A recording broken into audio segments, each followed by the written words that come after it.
Hello everyone. Today's my topic of discussion is about the AI summit held in Delhi in the past week. Yesterday I think ये खत्म हो गई है. So basically BBC का मैंने एक छोटा सा क्लिप देखा था इंटरव्यू का, जिसमें वो रिपोर्टर हैं वो कह रही थी कि एआई समिट है वो इंडिया के लिए बहुत अच्छा फ्यूचर लेके आ रहा है. वो शायद इंडिया की पॉवर्टी को, गरीबी को कुछ लेवल तक कम करेगा. सो ये इमेज है बाहर की कंट्रीज में, हमारी कंट्री की, that we need this opportunity कि हम इतने गरीब हैं कि हाँ हमें एआई ही उभार सकती है. ऐसा जो थिंकिंग है वो लोग लेके बैठे हैं. और मुझे लगता है कि इसी थिंकिंग को लेके, इसी थिंकिंग को देख के जो जितने भी एआई कंपनीज के बड़े बड़े सीईओज हैं, सुंदर पिचाई हमारे गूगल के, सैम ओल्टमैन हमारे चैट, डेरियो अमोडे हमारे एंट्रोपिक जो कि क्लोड एआई है उनके सीईओ, और भी बहुत सारे सीईओज हैं. उससे पहले गूगल ने भी बोला था कि इंडिया में अपना प्लांट सेटअप करेंगे. बहुत सारी कंपनीज. तो क्या आपको लगता है कि जो सबमिट हुआ है उसमें इतने बड़े बड़े जो सीईओज आए हैं, क्या वो इंडिया में सिर्फ इनोवेशंस देखने आए हैं? और इनोवेशंस लाइक जो गलगोटिया ने प्रेजेंट किया, जो कपार्ट्स, लेकिन वो यहाँ पर हमारे इनोवेशंस देखने नहीं आए हैं, बल्कि वो आए हैं यहाँ पर अपना इंफ्रास्ट्रक्चर ढूंढने. और सभी एक साथ क्यों आए हैं? कि एक तरह का रेसिंग है वो ग्लोबली चल रही है कि अगर उसने पहले प्लांट लगा लिया, वो कंपनी पहले वहां पर सेटअप हो गई, तो उनके लिए जो है स्कोप है वो कम हो जाएगा. तो सब ने एक साथ, हमारे जो एंट्रोपिक के जो डेरो एमोडे जो सीईओ हैं कलोड एआई के, उन्होंने रिलायंस ग्रुप के साथ अपना जो टाई अप है, अपनी जो डील है वो सेट की है कि वो इंडिया में प्लांट लगाएंगे. और जो हमारे मुकेश अंबानी सर हैं, उन्होंने उनको प्रोमिस भी किया है that they will provide the power, electricity power, they will provide the manpower, and they will provide the resources, and they will provide the land to जो कंपनी यहाँ पर सेटअप करेगी. ओके अभी बजट में भी पास हुआ था कि जो कंपनी इंडिया में एआई टेक को लेके कुछ भी प्लांट अगर सेटअप कर रही है तो free of tax, sorry tax है वो, और उस पर कोई टैक्स नहीं है. तो अभी आने वाले पता नहीं 10 साल 15 साल या कितने सालों के लिए ये सब फ्री किया गया है. कितने सालों तक अगर कोई टैक कंपनी यहाँ पर प्लांट लगाती है तो उसके लिए सारे टैक्स फ्री हैं. कितनी बड़ी अपॉर्चुनिटी है बाहर की कंपनीज के लिए कि कोई टैक्स नहीं पे करना है. सस्ते पैसे में लेबर मिल जा रही है. मीन्स हम लेबर ही हैं, we tech peoples are labours उनके लिए.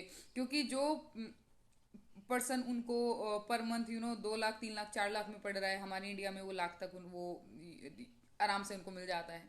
सो वी आर लेबर्स बेसिकली, और वो भी सस्ता लेबर्स. मैं बात कर रही हूँ यहाँ पर दो चीज़ों की, कि जो चीज़ें हमें दिखाई जा रही हैं वो ये कि हम टेक में बहुत बड़ा कुछ करने वाले हैं, हम एआई में बहुत बड़ा कुछ करने वाले हैं, और पता नहीं हम उसकी वजह से हमारा इंडिया है वो कहाँ पहुँच जाएगा. लेकिन अगर मैं बात करूँ कि हमारे इंडिया में ही हमारे खुद की ही इतनी सारी टेक्निक्स हैं, इतने सारे एआईज हैं, इतने सारे डेवलपर्स हैं जो बहुत अच्छा कर सकते हैं. लेकिन हमें क्या करना है? बाहर की कंपनियां बुलानी है, हमें बाहर की कंपनियां लगानी है यहाँ पर. अब मैं बात करूँ कि बाहर की कंपनियां हमारे यहाँ हमारी भलाई के लिए नहीं आ रही हैं, वो आ रही हैं इंडिया को एक इंफ्रास्ट्रक्चर हब बनाने के लिए, इंफ्रास्ट्रक्चर सेटअप करने के लिए, एक इंडिया को हब बनाने के लिए, सर्वर्स का हब. एक तरह से ये लगा लो कि किसी का जो कंपनी है वहां का जितना भी प्रोडक्शन हो रहा है वो हो रहा है अमेरिका में, और यहाँ पर सिर्फ गोडाउन बना दिया है, स्पेयर पार्ट्स रख दिए गए हैं, जो भी कूड़ा कबाड़ा कचरा जो भी पड़ा है वो यहाँ पर रख दिया गया है. So we are gonna be a godown for data in India. तो इसलिए इस पॉइंट ऑफ व्यू से वो इंडिया को यूज करने वाले हैं.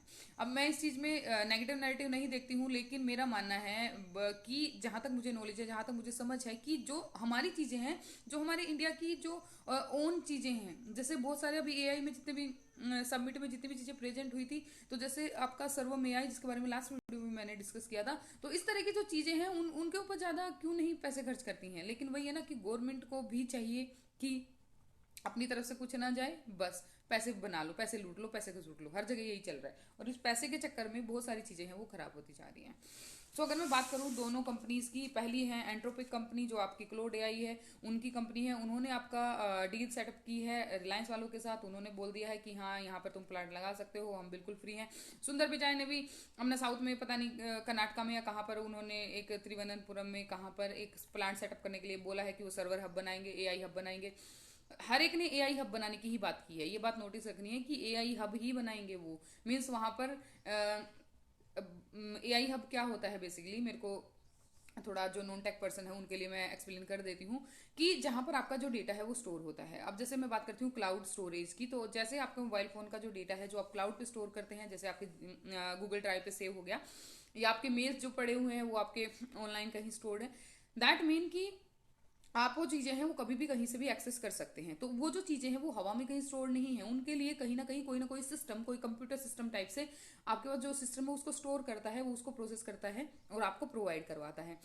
ऐसे ही मिलियंस, हंड्रेड ऑफ मिलियंस और हंड्रेड ऑफ पेटाबाइट्स जो डेटा है वो पर डे में जनरेट होता है, और उस डेटा को स्टोर करने के लिए वर्ल्ड वाइड हमें ऐसे सर्वर्स की रिक्वायरमेंट होती है। सो बेसिकली हम बड़ी बड़ी बिल्डिंग्स बनाते हैं, टेक बिल्डिंग्स, उनके अंदर उस सर्वर्स को सेटअप्स करते हैं, उनके अंदर डेटा को स्टोर करते हैं, उनकी लुक आफ्टर के लिए, उनको देखने के लिए बहुत सारे एम्प्लॉयमेंट की हमें ज़रूरत पड़ती है। अब वो चाहे अच्छे से पढ़े लिखे हैं नहीं हैं वो मैटर नहीं करता है, हर टाइप की लेबर है वो अवेलेबल हो जाती है, एम्प्लॉयमेंट है वो प्रोवाइड करवा दी जाती है। This is the separate thing. हम बात कर रहे हैं कि ये जो हब सेटअप होंगे, अभी 3 मेजर हब तो हो गए। एक तो एंट्रोपिक जो आपका रिलायंस के साथ सेटअप कर रहा है, दूसरा आपका टाटा कंसल्टेंसी जो सर्विसेज है, टीसीएस जो कंपनी है टाटा ग्रुप्स की, उन्होंने भी डील साइन की है चैट जीपीटी के एआई के साथ, और उन्होंने बोला है, ओल्टमैन ने जो चैट जीपीटी के सीईओ हैं उन्होंने बोला है कि वो 100 मेगावाट का जो प्लांट है वो सेटअप करेंगे इंडिया में अपनी कंपनी के लिए, मीन्स वो भी अपना सर्वर हब बना रहे हैं। सुंदर पिचाई ने भी अनाउंसमेंट की है। एंट्रोपिक के डेरियो एमिडो जो हैं और एमोडे जो हैं उन्होंने भी डील साइन की है। तो 3 मेजर अभी यहाँ पर, उससे पहले एप्पल के सीईओ ने भी बोला था कि वो यहाँ पर प्लांट लगाएंगे या जो भी है ना। तो 3 से 4 मेजर कंपनी अभी हैं जो मेरी नॉलेज में है, और भी बहुत सारी होंगी जो बोल रही है हम यहाँ पर बड़ा हब बनाएंगे। तो एकदम से सारी की सारी टेक कंपनीज को क्या लगा है कि इंडिया में बहुत सारी चीजें अवेलेबल हो रही हैं? नहीं, वो एक तरह की ग्लोबल रेस है, ग्लोबल होड़ है कि कहीं तुम पीछे ना रह जाओ, तो कहीं रिसोर्सेज का जो यूज है वो बाकी लोग ना कर ले। अब जो मोस्ट जो कंसर्न पॉइंट है वो ये है कि रिसोर्सेज का मतलब क्या है। यूएसए जैसे छोटे देशों में या जो अदर कंट्रीज है वहां पर हमें 3 मेजर रिक्वायरमेंट होती है। एक तो होता है इंफ्रास्ट्रक्चर, दैट मीन लैंड, दूसरा होता है रिसोर्सेज, तीसरा होता है मैन पावर। अमेरिका की अगर बात करूं तो वहां पर रिसोर्सेज और लैंड दोनों ही बहुत ही कम है, ठीक है। दूसरी अगर मैं बात करूं चाइना जैसी बड़ी कंट्रीज की, कि वहां पर तो इंफ्रास्ट्रक्चर भी सेटअप हो सकता है, लेकिन वहां पर जो मैन पावर है वो बहुत ही ज्यादा महंगा है। पर आवर $10 के अकॉर्डिंग एवरेज उनका वेजेस है, ठीक है। तो पर डे का आप कैलकुलेट कर लीजिए। दूसरी अगर मैं बात करूं हमारे इंडिया की, तो हमारे इंडिया में पर आवर का जो वेजेस है किसी भी एवरेज एम्प्लॉय के लिए, that is only $1। So Chinese हमसे 10 गुना ज्यादा बेसिकली वेजेस है वो ले रहे हैं। सो इंडिया में मैन पावर सस्ती है, तो किसी भी कंपनी के लिए सबसे बड़ी जो बैकबोन है that is the man power. So man power के लिए इंडिया को सिलेक्ट किया गया। दूसरा ट्रस्टेबल कंपनी हम कंट्री हम मान सकते हैं। तीसरा लोग पिटी दिखा देते हैं बाहर, ग्लोबली हमारी इमेज ऐसी बनाई हुई है कि हम तो गरीब देश हैं और हमारे यहाँ पे लोग हर एक पॉइंट पे काम करने के लिए रेडी हो जाते हैं, सब चीज़ों को दाव पे लगाने के लिए रेडी हो जाते हैं। तो उस पॉइंट ऑफ व्यू से भी यहाँ पर लोगों को लगता है कि तुम्हारा जो रास्ता है वो सेफ है, तुम यहाँ पर आ सकते हो। कंसर्न की थिंग सबसे बड़ी, चलो ठीक है हम कम पैसे में काम कर लेते हैं, हम मान लेते हैं चलो ठीक है 1 लाख 1.5 लाख जितनी भी सैलरी पर मंथ एक एवरेज टेक कंपनी के एम्प्लॉय की जो बन रही है वो इट्स ओके। बट कंसर्न का पॉइंट है कि ये जो सर्वर होते हैं, ये जो सर्वर हब होते हैं, सबसे बड़ी जो कंसर्न की जो चीज़ है वो ये कि जितने भी बड़े बड़े सर्वर हब जो बने होते हैं दे प्रोड्यूस बहुत ज़्यादा हीट। और हीट का मतलब है कि जब आपका डेटा प्रोसेस करता है, दैट मीन इसको इस तरह से समझ सकते हैं कि अगर मैं एक इस पॉइंट पे किसी बंदे को खड़ा करती हूँ और मैं बोलती हूँ कि भाग के जाओ दूसरी जगह पे, दैट मीन करूँ भाग के जाता है, तो एक एनर्जी जनरेट होती है उसके अंदर, ठीक है, दैट इज हीट। दूसरी अगर मैं बात करती हूँ इसी वे में कि यहाँ से मैंने डेटा अगर यहाँ से जनरेट किया है, मैंने कुछ भी फोटो अपलोड किया, डाउनलोड किया, समथिंग मैंने डेटा जनरेट किया, तो अगर वो दूसरे प्लेस पे जाएगा तो जो ट्रैवलिंग के लिए है वो जो है हीट जनरेट करेगा। तो हमारे जो प्रोसेसर हैं, जो हमारे सर्वर्स हैं जो डेटा स्टोर करते हैं, वो भी हीट जनरेट करते हैं। आपने देखा होगा कि आपने स्कूल्स में या कॉलेजेस में जब आप लैब्स वगैरह में होते हैं तो वहाँ पर एसी होते हैं, कंपलसरी होते हैं। वो लैब्स में एसी आपको गर्मी से बचाने के लिए नहीं होते हैं, वो बेसिकली होते हैं जो सिस्टम हीट प्रोड्यूस कर रहा है उसको हटाने के लिए। तो ऐसे ही यहाँ पर भी तो इतनी बड़ी अमाउंट में एसी नहीं, बड़े बड़े एआई हब्स के अंदर एसी नहीं इंस्टॉल होते हैं, वहाँ पर यूज होते हैं पावर की वाटर की सप्लाई, वाटर स्प्रे, ठीक है। और डिफरेंट तरीके से वो मैकेनिज्म अलग है कि वाटर को किस तरह से यूज किया जाता है सर्वर्स को कूल डाउन करने के लिए। कंसर्न पॉइंट ये है कि इतना ज़्यादा वाटर सप्लाई आएगा कहाँ से? उन्होंने इंडिया में देखा कि रिसोर्सेज क्या है, कि हमारी जो कंट्री है तीनों तरफ से ओशन से घिरी हुई है, तो पानी की जो सप्लाई है वो इजीली हो जाएगी। बहुत सारे रिवर्स हैं, पूरी हमारी इंडिया में सबसे बड़ा एक तरह से रिसोर्स है वाटर के लिए।